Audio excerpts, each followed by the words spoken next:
Oke, jadi untuk hari ini kita ke pengelolaan keuangan desa. Nah,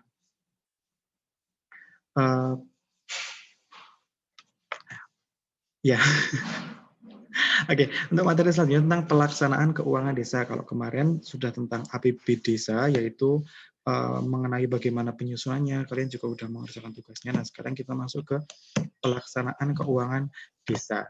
Nah, untuk pelaksanaan keuangan desa itu nanti kita akan ada praktikum, jadi nanti kita akan bikin yang namanya kayak buku besar pembantu, buku kas umum, seperti itu. Nah, di sini kita masuk ke siklus yang ketiga. Kalau kemarin udah perencanaan dan yang kedua, nah sekarang kita masuk siklus yang ketiga tentang pelaksanaan keuangan desa. Nah, pelaksanaan keuangan desa merupakan serangkaian kegiatan yang berkaitan dengan pengeluaran uang dan kegiatan di lapangan. Jadi nanti ini akan membahas tentang bagaimana uang itu keluar, bagaimana uang itu masuk, dan uang itu digunakan untuk apa aja, seperti itu. Seperti itu. Nah, kemudian kegiatan yang dilakukan harus sesuai dengan kewenangan desa yang diolah melalui rekening desa. Jadi kegiatan-kegiatan ini adalah kegiatan yang sudah direncanakan, terdiri dari 5 bidang. Apa saja bidangnya? Nah, itu nanti bisa kalian lihat kembali, kayak bidang pelaksanaan, pembangunan, kemudian pemberdayaan desa, dan sebagainya. Nah, di sini artinya semua penerimaan dan pengeluaran desa harus dikelola melalui rekening desa yang didukung dengan bukti yang lengkap dan sah.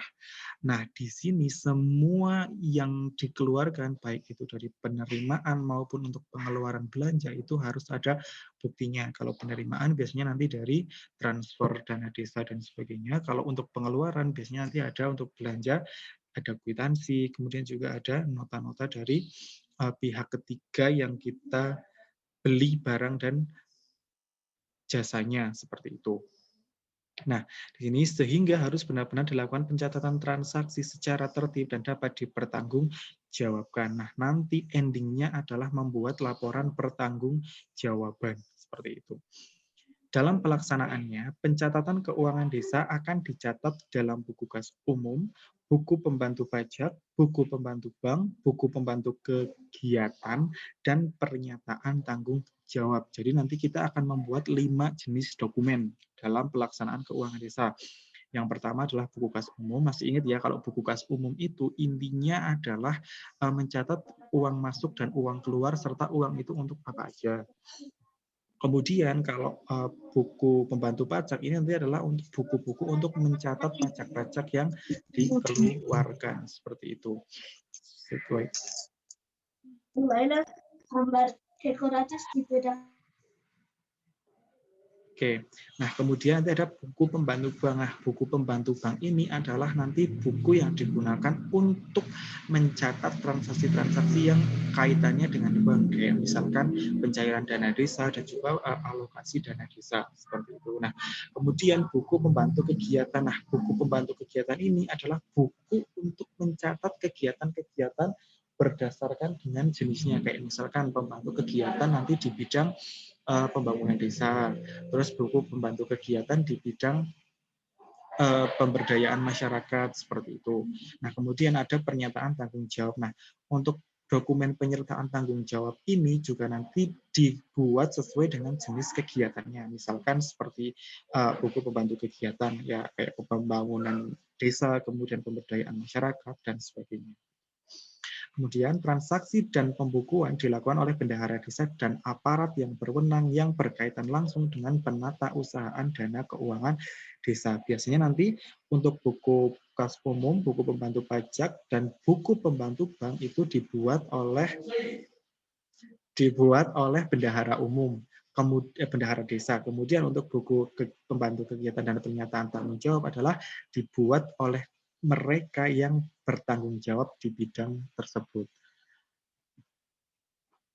Nggak kelihatan nih. Oke, nah kita langsung ke contoh soalnya ya. Nggak kelihatan, Pak. Maaf ya. Nah, di sini contoh soalnya. Berikut ini... Nggak usah dikerjakan contoh soalnya ya. Cukup dilihat saja. Pak Rano. Oke, maaf ya sedikit ada gangguan. Oke, ini contoh soalnya nanti yang kenapa ketawa? Ini contoh soalnya yang nanti akan kita kerjakan. Jadi berkaitan dengan transaksi yang ada di desa. Ini cuman segelintir transaksi, biasanya itu transaksinya ada banyak banget.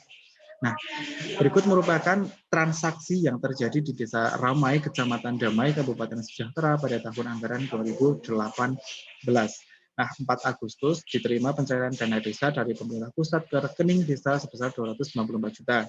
Tanggal 5 diterima pencairan alokasi dana desa dari pemerintah kabupaten ke rekening desa sebesar 195 juta dan PAD secara tunai dari pengelolaan tanah desa sebesar 147 juta. Kemudian tanggal 6 ditarik tunai rekening dari desa 49 juta dari dana desa dan 58.800.000 dari alokasi dana desa, entah itu untuk apa ya.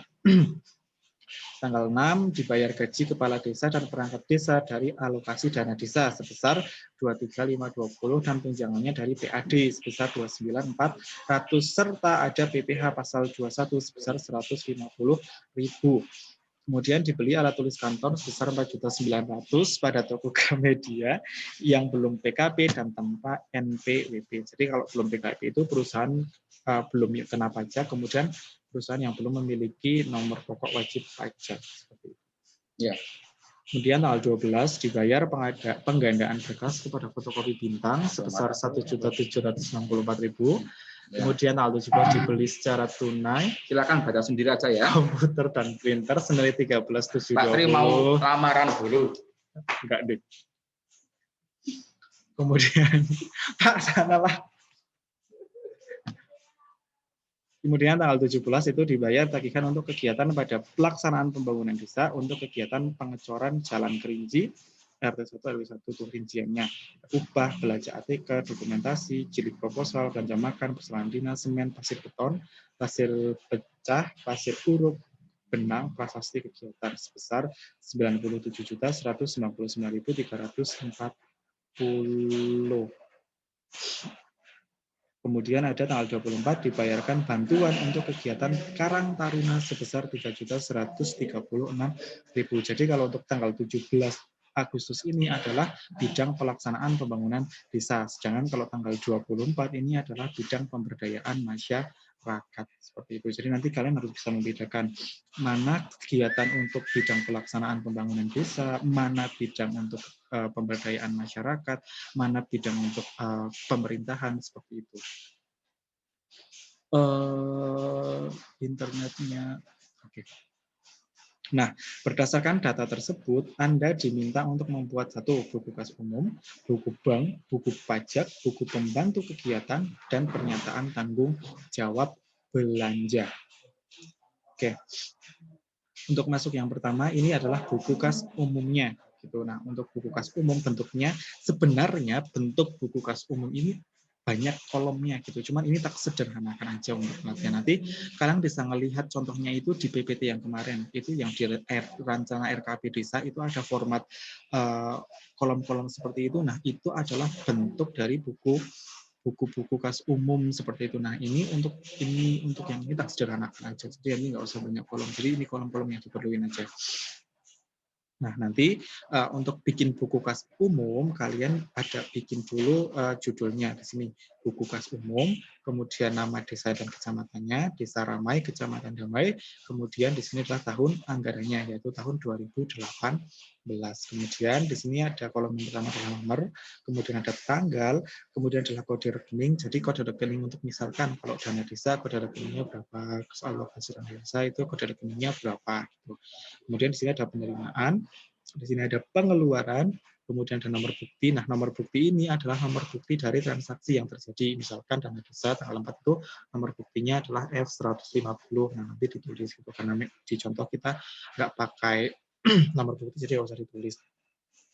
Kemudian di sini adalah jumlah pengeluaran. Nah, jumlah pengeluaran ini adalah jumlah akumulasi dari setiap pengeluaran. Misalkan ini nanti ditambah ini, kemudian ditambah yang ini, ditambah dan ditambah yang ini. Seperti itu. Kemudian untuk saldonya ini adalah saldo kas. Jadi nanti saldo kas pertama adalah penerimaan. Kalau penerimaan nanti menambah, kemudian kalau pengeluaran nanti mengurangi. Seperti itu. Nah, di sini untuk tanggal 4 Agustus kan kita menerima transfer dana desa. Kita masukkan ke kolom penerimaan 294 juta. Di sini pengeluarannya nggak ada, jumlah pengeluaran juga nggak ada. Kita saldonya 294 juta. Kemudian tanggal 5 Agustus kita menerima alokasi dana desa sebesar 196 juta. Nah, di sini tidak ada pengeluaran, kemudian kita langsung masukkan ke saldo, ada penerimaan ditambah penerimaan, jadinya 490 juta. Kemudian tanggal 5 ada hasil pengelolaan tanah desa. Nah, hasil pengelolaan tanah desa itu juga masuk ke penerimaan sebesar 147 juta. Kenapa Bella? Bentar, kita hapus dulu.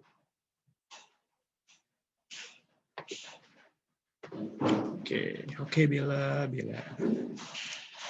Itu ya. Nah, kemudian di sini ada tanggal 6 Agustus membayar apa itu tadi menggunakan dana desa dan alokasi dana desa. Kemudian ada membayar gaji kepala desa dan ada tunjangan untuk kepala desa dan perangkat ada 49 juta, 58800, 23500 dan 29400 itu semuanya masuk ke pengeluaran. Jadi nanti ini akan mengurangi jumlah saldo kas yang ada.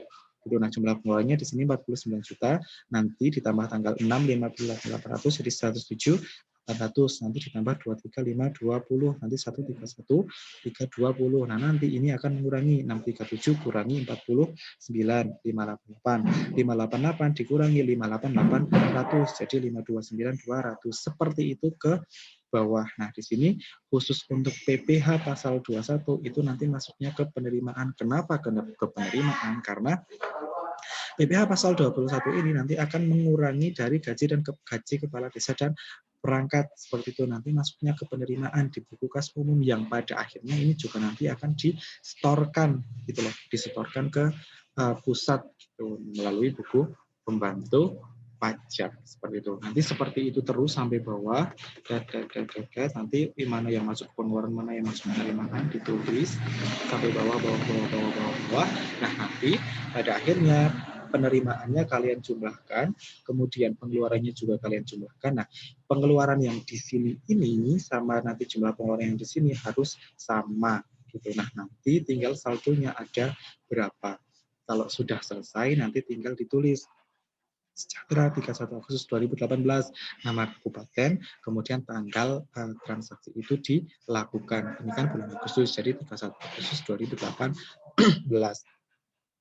Kemudian di sini nanti ada tanda tangannya, mengetahui kepala desanya, namanya siapa, ada tanda tangannya. Kemudian bendahara desa juga nama terangnya siapa, ada tanda tangannya, Tariksis. Gitu, itu untuk buku kas umum. Sekarang kita yang kedua. Ulangi, Pak. Ulangi, yang mana? Iya, ya, yang ini. Nah ini. Yang mana? Sing buku bank desa ini, B. Iya, kan belum. Hah? Kan kita baru buku kas umum. Oh. Oke, sekarang kita masuk yang kedua, untuk membuat buku bank desa. Nah, buku bank desa biasa kita bikin judulnya dulu, buku bank desa, kemudian Desa Ramai, Kecamatan Ramai, dan tahun anggarannya tahun 2018.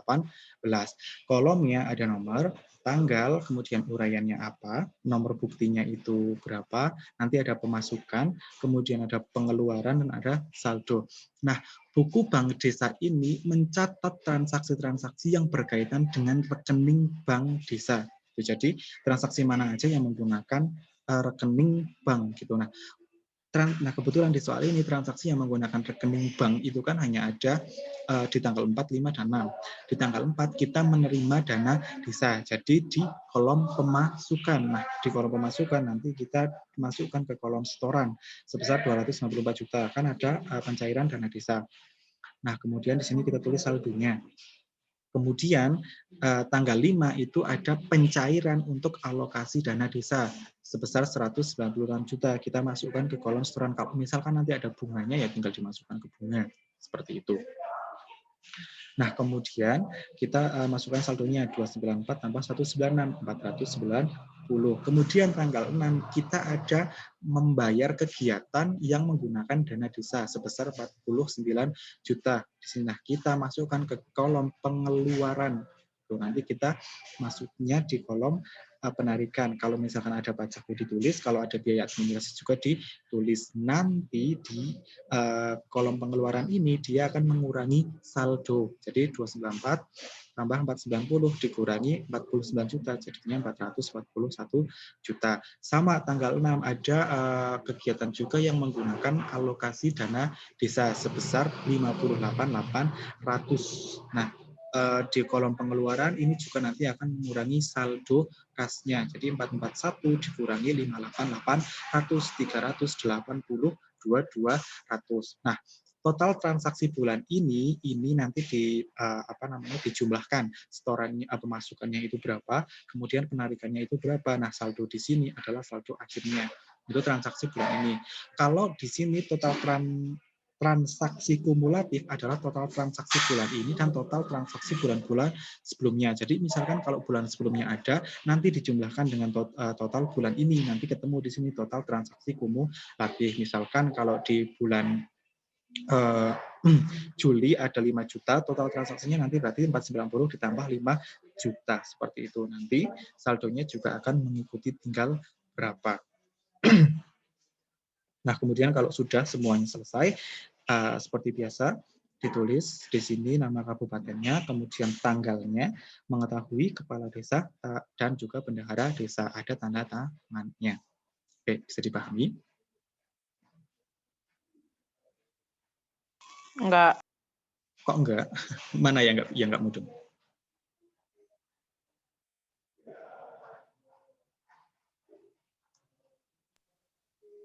Ayo, mana yang enggak mudeng? Diulang sekali lagi, Pak. Diulang sekali lagi. Oke. Ya. Yang buku bank desa ya. Oke, kalau untuk buku bank desa itu intinya mencatat transaksi-transaksi yang menggunakan bank atau yang menggunakan rekening bank. Gitu, paham ya? Nah, nanti formatnya itu seperti ini. Ada nomor, tanggal, uraiannya, atau keterangannya, terus nomor buktinya, pemasukan atau transaksi masuk, kemudian pengeluaran atau transaksi keluaran, dan saldonya. Nah, kebetulan untuk contoh soal tadi, saya kan hanya menulis untuk ada 4 transaksi yang menggunakan rekening bank, yaitu di tanggal 4, tanggal 5, dan tanggal 6. Kalau dana desa dan alokasi dana desa itu udah pasti menggunakan rekening bank, seperti itu.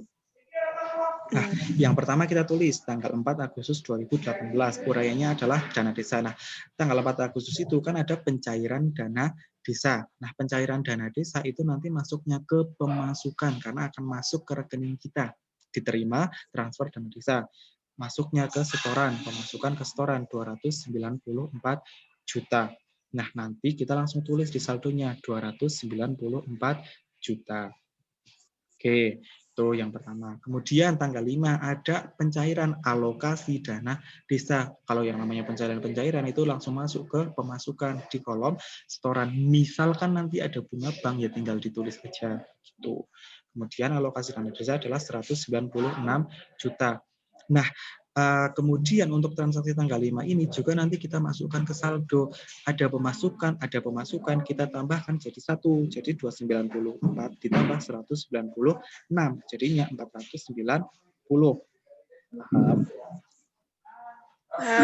Oke, next. Tanggal 3.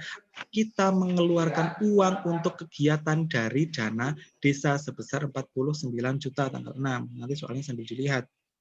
Nah, karena kita mengeluarkan, makanya kita masukkan ke kolom pengeluaran di penarikan. Kalau ada pajaknya tinggal ditulis, kalau ada biaya admin juga tinggal ditulis berapa gitu. Nah, ada pemasukan, ada juga pengeluaran. Berarti kalau saldo itu ditambah pemasukan dan dikurangi pengeluaran. Kebetulan di sini ada pengeluaran 49 juta, makanya mengurangi saldo 490 dikurangi 49 juta jadinya 441 juta. Paham?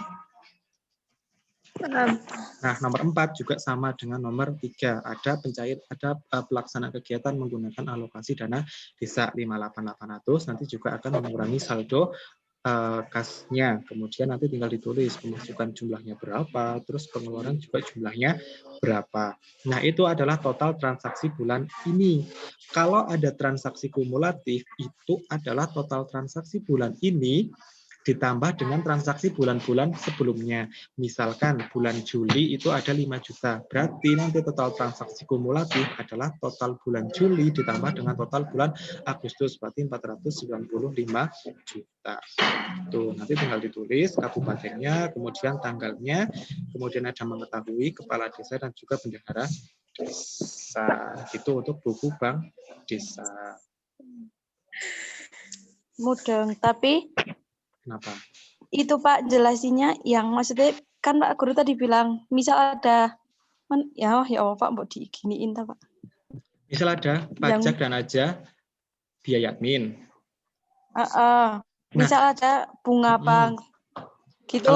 Contoh soalnya kayak apa? Kalau misal ada bunga bank, misalkan ada setoran dan bunga bank sebesar 1% dari ini, berarti nanti tinggal ditulis 294 dikali 1%, berarti kan 2.940 gitu. Nah, nanti tinggal ini ditambah ini jadi saldo gitu. Gitu. Nanti kalau pengeluaran juga sama. Nanti misal ada saldo segini dikurangi penarikan, dikurangi pajak, dikurangi admin gitu loh. Iya, kalau pengeluaran dikurangi semuanya yang penarikan pajak BPM. Yes, betul. Berarti kalau betul begitu. Oke, paham. Ya, paham. Next, tentang buku pembantu pajak. Jadi kalau buku pembantu pajak itu intinya untuk nulis transaksi yang berkaitan dengan pajak gitu toh, nggak ada yang lain. Tuh, nanti di sini ada buku pembantu pajak, kemudian desa, kemudian tahun anggarannya. Nah, kebetulan yang ada pajaknya di soal tadi itu adalah cuma PPh pasal 21 untuk gaji, tunjangan kepala desa dan perangkat desa. Tuh. Nah, kebetulan di soal ini adalah kita baru memotong memotong dari gajinya sebesar 145.200 gitu. Makanya kita cuma nulis di pemotongan dan saldo. Nah, misalkan nanti PPh ini kita setorkan ke pusat, berarti kita tulis di penyetoran. Nah, misalkan 6 Agustus kan kita baru motong, kemudian tanggal 8 Agustus PPh tersebut kita bayarkan ke pusat, maka nanti kita penyetoran. Di sini 145.200 saldonya jadi 0. Paham? Oke, nanti tinggal kabupatennya, tanggalnya, kemudian mengetahui kepala desa dan bendahara desa. Tuh, jadi untuk buku pembantu pajak cuman kayak gitu. Tuh, suara motoris gue. Oke, paham ya yang buku pembantu pajak? Buku pembantu pajak ini. Belum. Mana yang belum? Jadi kalau buku pembantu pajak itu kan intinya untuk mencatat transaksi-transaksi yang berkaitan dengan pajak. Nah, di soal ini kan saya hanya mencontohkan tentang ada PPh pasal 21, jadi pajaknya cuma itu. Nah, kemudian di sini tinggal ditulis buku pembantu pajak, kemudian Desa Ramai, Kecamatan Damai, dan juga tahun anggarannya 2018.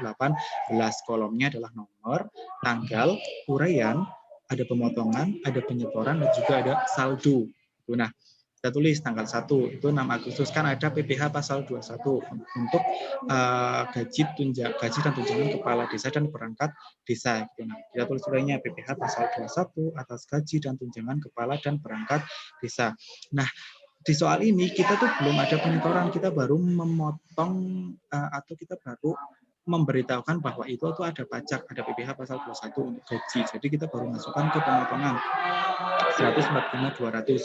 Nanti langsung juga masukkan ke saldo. Nah, misalkan nanti di soal ada tanggal 8 Agustus PPh tersebut dibayarkan ke pusat, berarti nanti di sini ditulis nomor 2, tanggal 6 Agustus, uraiannya adalah penyetoran PPh pasal 21 ke pusat. Nanti masuknya di penyetoran 145.200, ada saldo, kemudian dikurangi penyetoran, jadinya 0. Begitu. Oh. Gitu. Itu kayak bikin buku besar gitu loh. Iya. Oke, di sini sejahtera, tanggalnya, kemudian mengetahui kepala desa dan bendahara desa. Oke.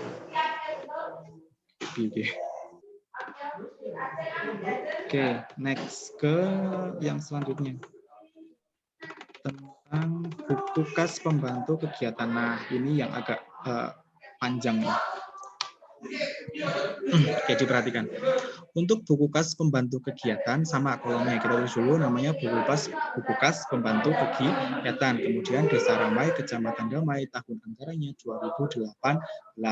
Di sini ditulis bidangnya. Nah, di sini kan bidang pelaksanaan pembangunan desa. Kenapa? Karena di sini kegiatannya adalah untuk ngecor jalan. Nah, kalau ngecor jalan itu kan pembangunan desa. Kalau misalkan nanti kegiatan Karang Taruna, berarti bidang pelaksanaan pemberdayaan masyarakat. Jadi kalian harus tahu mana yang masuk ke pembangunan desa, mana yang masuk ke pemberdayaan masyarakat, mana masuk yang ke kemasyarakatan dan ke pemerintahan. Gitu. Nanti bisa dicari sendiri. Itu ya. Tuh, nah di sini tulis bidangnya apa, kemudian kegiatannya apa. Bidangnya pelaksanaan pembangunan desa. Kemudian kegiatannya adalah pengecoran jalan Kerinci RW 1 RW 1. Sini kita tulis kolomnya ada segininya, ada nomor, ada tanggal, ada urean, ada penerimaan dan penerimaannya, kemudian ada pengeluarannya, belanja barang dan jasa, dan ada juga belanja modal. Kemudian ada jumlah pengembalian ke bendahara. Kalau jumlah pengembalian ke bendahara itu nanti adalah sisa dari kegiatannya. Misalkan penerimaannya 100 juta, terus pengeluarannya cuma 90 juta, berarti nanti yang 10 juta adalah jumlah pengembalian ke bendahara. Gitu, paham? Oke, terus kemudian nanti di sini kita pakai saldo kasnya seperti biasa. Nah, sebelum kita nulis tanggal 1, kita nulis dulu pindahkan jumlah dari halaman sebelumnya. Kalau misalkan ini halamannya adalah halaman 2. Kalau halaman 1 berarti nanti dia tidak ada ini. Tapi kalau misalkan dia nanti dimulai di halaman 2 berarti kita lihat dulu di halaman 2, di halaman 1 jumlahnya ada berapa. Seperti itu. Untuk masing-masing penerimaan dan masing-masing kolom-kolom ini. Kalau misalkan ini di halaman sebelumnya ada, kalau sebelumnya nggak ada ya udah nggak usah. Oke, jadi transaksinya untuk transaksi pembantu kegiatan adalah transaksi-transaksi yang berhubungan dengan kegiatan itu. Kalau pembangunan desa ya transaksi yang berhubungan dengan pembangunan desa. Kalau kemasyarakatan yang berhubungan dengan kemasyarakatan gitu. Nah, di sini yang berhubungan dengan pengecoran jalan itu kan cuman ada apa ya, cuman ada 1, 2, 3, 4, 5, 6, 7, dan 8 gitu. Nah, diambil dari desa, dari dana desa sebesar 49 juta dan diambil dari ADD 58800 tanggal 6 ya. Kemudian nanti kita masukkan ke saldo kasnya. Nah, kemudian yang pengeluaran adalah pengeluaran untuk ini nih. Upah kerja, belanja TK, ini semuanya yang ada di tanggal 17. Nanti yang dari upah kerja sampai belanja perjalanan dinas itu masuknya ke belanja barang dan jasa. Sedangkan belanja semen sampai dengan belanja prasasti kegiatan itu masuknya ke belanja modal. Kenapa? Kalau belanja barang dan jasa itu adalah belanja yang sekali habis gitu. Kalau upah kerja itu kan sekali dibayar udah selesai, belanja ATK sekali dibelanjain juga udah habis, makanan dan minuman kan juga sama. Tapi kalau belanja modal, dia kan kayak semen, itu kan namanya belanja modal. Kenapa? Karena ini digunakan untuk bikin bangunan, kan nggak habis kan, tetap masih ada seperti itu. Paham? Paham. Oke, nah nanti tinggal di untuk saldonya, kalau misalkan penerimaan di sini, saldo kasnya adalah penerimaan ditambah penerimaan, dan kalau pengeluaran saldo kasnya adalah saldo kas dikurangi pengeluaran, seperti itu. Gitu terus sampai bawah. Nanti ada berapa. Nah, kalau sudah nanti total penerima, kalau misalkan dari bendahara ya tulis dari bendahara, kalau dari swadaya masyarakat ya ditulis dari swadaya masyarakat, misalkan dari iuran masyarakat. Nanti ditulis juga. Itu nanti nambah ya. Kalau penerimaan itu masuk ditambah, kalau pengeluaran juga dikurangi seperti itu. Nanti tinggal ditulis jumlahnya 107.800 dari bendahara penerimaan, kalau dari swadaya itu 0, maka total penerimanya adalah 107. Kalau misalkan dari swadaya masyarakat ada, berarti nanti tinggal dari bendahara ditambah dari swadaya masyarakat. Nanti berapa jumlahnya. Nomor buktinya juga nanti tinggal ditulis. Kalau untuk pengeluaran, nanti pengeluaran pengeluaran belanja barang dan jasanya juga berapa, kemudian belanja modalnya juga ada berapa. Nah, nanti sisanya ada berapa nih? Misalkan total pengeluaran kan ada 97.199.340. Nah, di sini masih ada saldo 10.660. Nah, saldo inilah yang nanti harus kita kembalikan ke bendahara, ditulis di jumlah ke bendahara. Nah, nanti total pengeluaran ditambah saldo kas adalah 107.800. Jadi ini ditambah dengan ini. Ya, nah kalau di sini yang sedikit berbeda adalah keterangannya. Jadi kalau untuk sejak ini kabupaten, di sini tanggalnya, dan di sini langsung ke pelaksana kegiatan. Jadi bukan kepala desa dan juga bukan bendahara, tapi dari pelaksana kegiatan karena ini udah langsung masuk ke pelaksana kegiatan. Jadi nama bidangnya, kemudian di sini ada nama terangnya, misalkan Divisi Kurniawan. Kemudian yang terakhir nih karena waktunya udah mau habis benar. Cuma 40 menit doang. Nah, di sini yang penyertaan tanggung jawab. Sama, kalau penyertaan tanggung jawab belanja itu adalah dia yang berhubungan dengan belanja untuk apa. Kalau di soal ini kan saya cuma ngasih contoh belanja pembangunan desa sama belanja ke masyarakat. Cuman yang ke masyarakat belum tak kasih contohnya. Terus intinya itu tinggal sama, nanti cuma beda bidangnya doang. Gitu. Kalau Karang Taruna tadi yang tanggal 24 nanti bidangnya adalah pemberdayaan masyarakat. Gitu.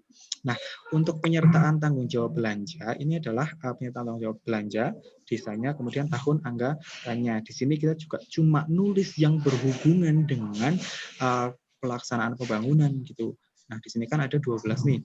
Ada upah kerja, ada belanja ATK, jadi ini tuh sama dengan yang ke D gitu.